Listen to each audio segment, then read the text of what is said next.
CM DCM ಸಚಿವರು ಇರುವಂತಹ ವಿಧಾನಸೌಧದಲ್ಲೇ ಕಳ್ಳತನ ಆಗಿದೆ. ಸಚಿವ ಭೈರತಿ ಸುರೇಶ್ ಅವರ ವಿಧಾನಸೌಧದ ಕಚೇರಿಯಲ್ಲಿ ಕಳ್ಳತನ ಆಗಿರೋದು. 300 ಗ್ರಾಂ ಚಿನ್ನಾಭರಣ, 1.5 ಲಕ್ಷ ಕ್ಯಾಶ್ ಕಳ್ಳತನ ಆಗಿದೆ. ಹೆಂಗ್ ಕಳ್ಳತನ ಆಯಿತು?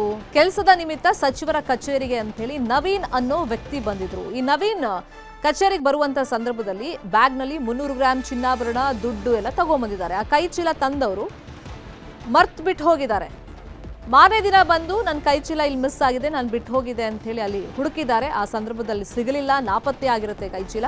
ವಿಧಾನಸೌಧ ಪೊಲೀಸ್ ಸ್ಟೇಷನ್ ಅಲ್ಲಿ ಕಂಪ್ಲೇಂಟ್ ಅನ್ನ ಕೊಟ್ಟಿರ್ತಾರೆ. ಆ ಟೈಮ್ನ ಸಿಸಿಟಿವಿ ಪರಿಶೀಲನೆ ಮಾಡ್ತಾರೆ ಪೊಲೀಸರು. ಆಗ ಡಿ ಗ್ರೂಪ್ ನೌಕರ ಆ ಬ್ಯಾಗ್ ಅನ್ನ ಎತ್ಕೊಂಡಿರೋದು ಬಯಲಿಗೆ ಬಂದಿದೆ. DPARD ಗ್ರೂಪ್ ನೌಕರ ಕತ್ಕೊಂಡು ಹೋಗೋದು ಸಿಸಿಟಿವಿಯಲ್ಲಿ ಪತ್ತೆಯಾಗಿದೆ. ಹಾಗಾಗಿ ಆತನನ್ನ ಈಗ ಅರೆಸ್ಟ್ ಮಾಡಿದ್ದಾರೆ ಅಂತಾನೂ ಕೂಡ ಮಾಹಿತಿ ಇದೆ. ನವೀನ್ ಅನ್ನೋ ವ್ಯಕ್ತಿ ಸಚಿವರ ಕಚೇರಿಗೆ ಅಂತ ಬಂದಿರ್ತಾರೆ. ಭೈರತಿ ಸುರೇಶ್ ಅವ್ರ ಕಚೇರಿಗೆ ಕೆಲಸದ ನಿಮಿತ್ತ ಬಂದಿರ್ತಾರೆ. ಬಟ್ ಆ ಟೈಮ್ನಲ್ಲಿ 300 ಗ್ರಾಂ ಚಿನ್ನಾಭರಣ, 1.5 ಲಕ್ಷ ನಗದು ಇರುವಂಥ ಬ್ಯಾಗ್ ತಂದಿರ್ತಾರೆ. ಬಟ್ ಮರ್ತ್ ಬಿಟ್ಟು ಹೋಗಿರ್ತಾರೆ. ನೆಕ್ಸ್ಟ್ ಡೇ ಹೋಗಿ ನೋಡ್ತಾರೆ, ನಾನು ಇಲ್ಲೇ ಬಿಟ್ಟಿದ್ದೆ, ಕೈ ಚೀಲ ಒಂದಿತ್ತು ಅಂತ ಮಿಸ್ ಆಗಿರುತ್ತೆ. So Vidhana Soudha police station complaint ಕೊಟ್ಟಾಗ ಪೊಲೀಸರು ಸಿಸಿಟಿವಿ ಫುಟೇಜ್ ಪರಿಶೀಲನೆ ಮಾಡಿದಾಗ ಅಲ್ಲಿದ್ದಂಥ ಸಿಬ್ಬಂದಿಯೇ ಡಿ ಗ್ರೂಪ್ ನೌಕರ ಕದ್ದಿರೋದು ಬೆಳಕಿಗೆ ಬಂದಿದೆ. ಇದೇ ವಿಷಯವಾಗಿ ಇನ್ನಷ್ಟು ಡೀಟೇಲ್ ಆಗಿ ಇನ್ಫಾರ್ಮೇಶನ್ ಕೊಡ್ತಾ ಹೋಗೋದಕ್ಕೆ ನೇರ ಸಂಪರ್ಕದಲ್ಲಿ ಕನೆಕ್ಟ್ ಆಗಿದ್ದಾರೆ ನಮ್ಮ ರಿಪೋರ್ಟರ್ ಮಾದೇಶ್. ಯಾವಾಗ ನವೀನ್ ಅನ್ನೋ ವ್ಯಕ್ತಿ ಸಚಿವರ ಕಚೇರಿಗೆ ಬಂದಿದ್ದು ಮತ್ತೆ ಪರಿಶೀಲನೆ ಮಾಡಿದಾಗ ಸಿಸಿಟಿವಿ ಫುಟೇಜ್ ಅಲ್ಲಿ ಇವರೊಬ್ಬರೇ ಅಂದ್ರೆ ಡಿ ಗ್ರೂಪ್ ನೌಕರ ಒಬ್ಬರೇ ಅದನ್ನ ತಗೊಂಡು ಹೋಗಿರೋದು ಬೆಳಕಿಗೆ ಬಂದಿದೆಯಾ? ಮತ್ತೆ ಏನ್ ಹೇಳ್ತಿದ್ದಾರೆ ಈ ಬಗ್ಗೆ ಅವರು? ಶರ್ಮಿತಾ, ಕಳೆದ 2 ದಿನಗಳ ಹಿಂದೆ ಈ ಒಂದು ಘಟನೆ ನಡೆದಿದೆ. ಅಂದ್ರೆ ಸಚಿವರನ್ನ ಭೇಟಿ ಆಗೋದಕ್ಕೆ ಅಂತೇಳಿ ನವೀನ್ ಬಂದಿರ್ತಾರೆ, ಯಾವುದೋ ಒಂದು ಕೆಲಸದ ನಿಮಿತ್ತ ಬಂದಿರ್ತಾರೆ. ಆದ್ರೆ ಬರುವಂತ ಸಂದರ್ಭದಲ್ಲಿ ಒಂದು ಬ್ಯಾಗ್ ಅನ್ನ ತೆಗೆದುಕೊಂಡು ಬಂದಿರ್ತಾರೆ. ಆ ಬ್ಯಾಗ್ ನಲ್ಲಿ 300 ಗ್ರಾಂ ಚಿನ್ನ ಮತ್ತೆ 1.5 ಲಕ್ಷ ಹಣ ಇರುತ್ತೆ.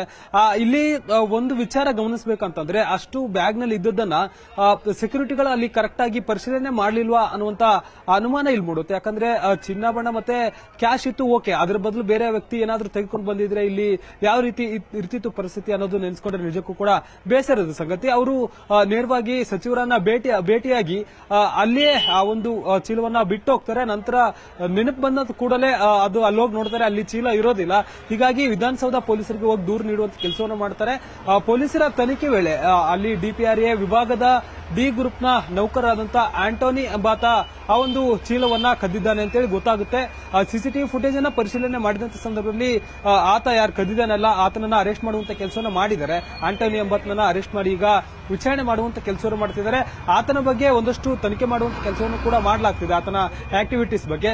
ಜೊತೆಗೆ ಆತ ಒಂದು ವೇಳೆ ಬ್ಯಾಗ್ ನೋಡಿದ್ರೆ ಆತ ಯಾಕೆ ಹೈಯರ್ ಆಫೀಸರ್ಸ್ಗೆ ಇನ್ಫಾರ್ಮ್ ಮಾಡಲಿಲ್ಲ ಅನ್ನುವಂತ ವಿಚಾರವನ್ನು ಕೂಡ ಪೊಲೀಸರು ತನಿಖೆ ಮಾಡುವಂತ ಕೆಲಸವನ್ನು ಮಾಡ್ತಾರೆ. ಇಲ್ಲಿ ಇದೊಂದು ಕಳ್ಳತನ ಪ್ರಕರಣ ಅಂತ ಅನಿಸಿದ್ರು ಕೂಡ ಅಂತಹ ದೊಡ್ಡ ಸೆಕ್ಯೂರಿಟಿ ಸುತ್ತಮುತ್ತಲೂ ಕೂಡ ಯಾವಾಗಲೂ ಪೊಲೀಸ್ ಸೆಕ್ಯೂರಿಟಿ ಇರುತ್ತೆ. ಅದನ್ನ ಕಣ್ತಪ್ಪಿಸಿ ಒಳಗಡೆ ಈ ರೀತಿಯಾಗಿ ಕಳ್ಳತನ ನಡೆಯುತ್ತೆ. ಒಳಗಡೆ ಒಂದಷ್ಟು ಚಿನ್ನಾಭರಣ, ಹಣ ಕೂಡ ತೆಗೆದುಕೊಂಡು ಹೋಗುವಂತ ಸಂದರ್ಭದಲ್ಲೂ ಕೂಡ ಗೊತ್ತಾಗೋದಿಲ್ಲ ಅಂತಂದ್ರೆ ಇಲ್ಲಿ ಸೆಕ್ಯೂರಿಟಿ ಲ್ಯಾಬ್ಸ್ ಅಂದ್ರೆ ತಪ್ಪಾಗ್ಲಿಕ್ಕಿಲ್ಲ.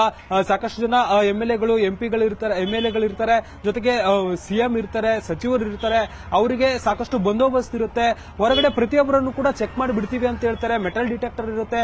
ಆದ್ರೂ ಕೂಡ ಅವೆಲ್ಲವೂ ಕೂಡ ಬರೀ ನಾಮಕ ವ್ಯವಸ್ಥೆಗೆ ಕೆಲಸ ಮಾಡ್ತಿದ್ಯಾ ಅನ್ನುವಂತ ಅನುಮಾನ ಮೂಡುತ್ತಿದೆ. ಯಾಕಂದ್ರೆ ಒಳಗಡೆ ಬ್ಯಾಗ್ ನಲ್ಲಿ ಯಾರು ಏನ್ ಬೇಕಾದ್ರೂ ತೆಗೆದುಕೊಂಡು ಹೋಗಬಹುದಾ ಅನ್ನುವಂತ ಅನುಮಾನ ಇಲ್ಲಿ ಮೂಡುತ್ತಿದೆ. ಸದ್ಯಕ್ಕೆ ಈ ಒಂದು ಪ್ರಕರಣಕ್ಕೆ ಸಂಬಂಧಪಟ್ಟಂತೆ ಆಂಟನಿ ಎಂಬತ್ತನ್ನ ಬಂಧಿಸಿದ್ದಾರೆ. ಮತ್ತೊಂದು ಕಡೆ ಈ ಒಂದು ಸೆಕ್ಯೂರಿಟಿ ವಿಚಾರವಾಗಿ ಸಂಬಂಧಪಟ್ಟಂತ ಅಧಿಕಾರಿಗಳು ಗಮನ ವಹಿಸಬೇಕಿದೆ. ಶಮಿತಾ.